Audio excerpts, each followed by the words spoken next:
Good evening, my name is Garrett and welcome to The Last Call. Tonight's final drink is from J.W. Kelly. This is Old Milford Straight Bourbon Whiskey, coming in at a 47% ABV, no age statement on the bottle. So for full disclosure, the distribution company for J.W. Kelly reached out to me, asked me if I'd like to review this. I of course said yes, and just keeping that transparency going. So J.W. Kelly is done up in Chattanooga, Tennessee, where I've actually been through a few times, traveling through to go to Florida. And this is actually a blend of 5, 6, and 8-year-old bourbon coming together from their warehouse. And actually, I was lucky enough to get their whole lineup, so we'll be doing some A/B comparisons between them. But sticking with the kind of intro to the J.W. Kelly lineup, I'm really interested. I have seen it on the shelves here in Indiana, and it seems to be fairly common for the most part, at least depending on your market.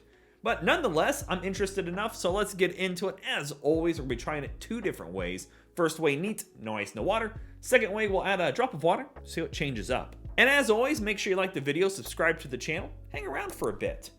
I will be doing the reviews over their other offerings as well, and we'll be doing some A/B comparisons and have a lot of fun with that too. And if you're interested and find yourself a bottle of this, I will be putting some links up above and down below, so you can try to hunt one down if you're interested. Beautiful color. Looks like a good straight bourbon whiskey to me. Again, 47%, going at a good proof there. Nonetheless, let's go for notes. Ooh, that is different. It's got a bit of funk on there.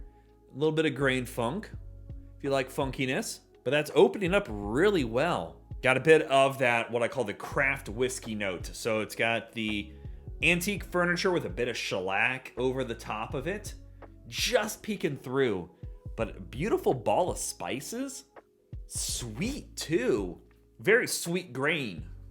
That is different. I'm digging that nose. You definitely get the classics, that oak, vanilla, caramel going on. But the oak characteristic is like a sweet mapleness to it.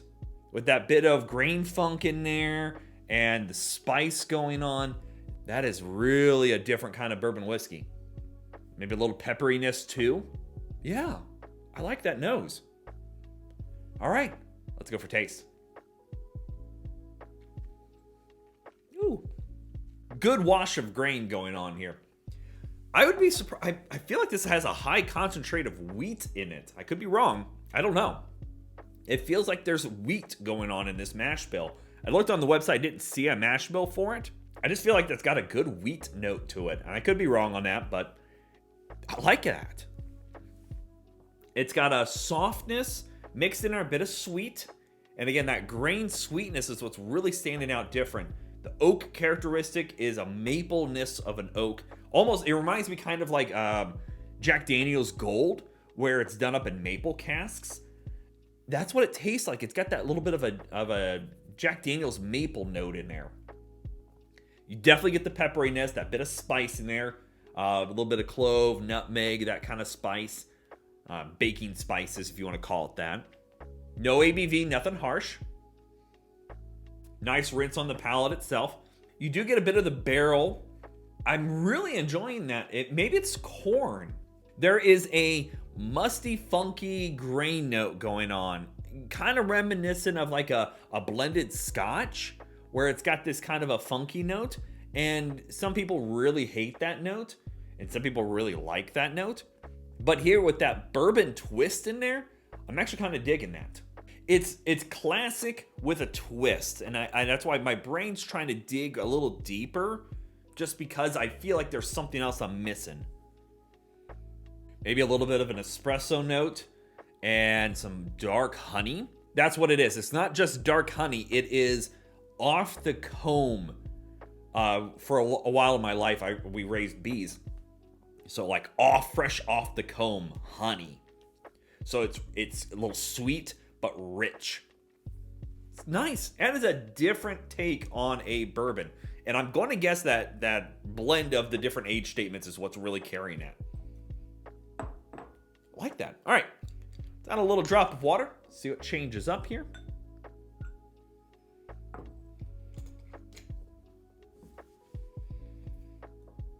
Okay. Very curious here about this.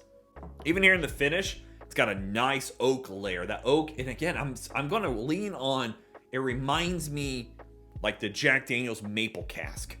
It's sweet, but oaky. All right, let's go for notes on the water.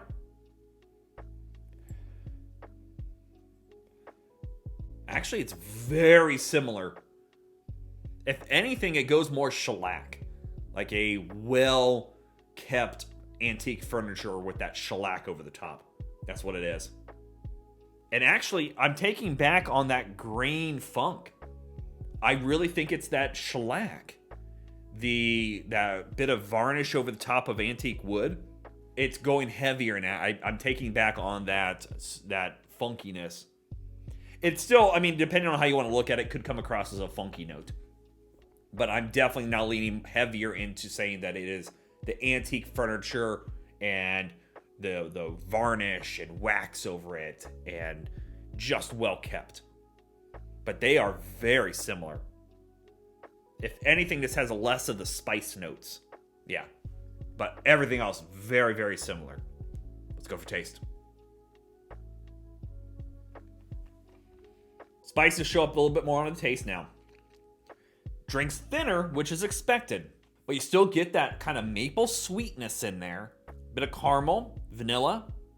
The oak is there, and it's definitely not any more present. But it's coming quicker through the tasting profile. Still has a decent mouthfeel to it, but it definitely doesn't linger as well, doesn't cling as much, which is expected, because if I remember right, this is all pot stilled as well. I love pot stilled things. Pot stills just keep all those beautiful oils and flavors together. And honestly, that is a good example of a pot stilled bourbon. And it's got this really, even with that bit of water, it still coats fairly well. It's not quite as one-to-one as the neat version. No, it's night and day different. That has all the character to it. I take my back. That bit of water really makes it simple. As always, it doesn't matter what you drink or how you drink it, as long as you enjoy it. This has all the character. This is simple. This isn't bad. This would probably make for a good old-fashioned. Nice, and it would give you a very similar profile, but without killing a lot of those flavors. But neat, that's really pretty. All right, let's talk about market price, because we all know market price is market price, and it's always going to vary. So in my market, this is all over the place. I can find it as cheap as like $23 in some areas, all the way up to about 40s. And to be honest, yeah, I would say, as always, if you can get this for 25, 30 bucks, I think that's a great pour. It probably, again, that store probably is trying to get stock moving more. I don't know. If this normally retails for about 40 bucks, I don't think that's bad. I think anywhere between the $35 to $40 range is pretty solid for it.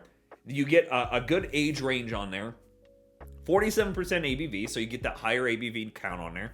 And honestly, that is a very unique take on a bourbon whiskey.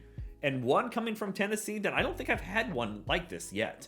This is a good example of a bourbon twist where you're having some classics, but that varnish note, the well-kept antique furniture, that maple sweetness in here, it really takes it for a different ride, and I can't criticize it for that. It's definitely a really good sip. And again, if you are interested in picking yourself up a bottle or learn any more, I'm going to put their links down in the description area below. Go check them out. Show them some love. Well, yeah, there you have it, folks. J.W. Kelly, Old Milford Straight Bourbon Whiskey. If you have any questions about the bottle itself, let me know down in the comment section below. I will do my best to answer it. And if you have any specific spirit I should go looking for, also let me know down below. Love doing these reviews and sharing with you the experience at home. And as always, may your last drink of the night be the best one.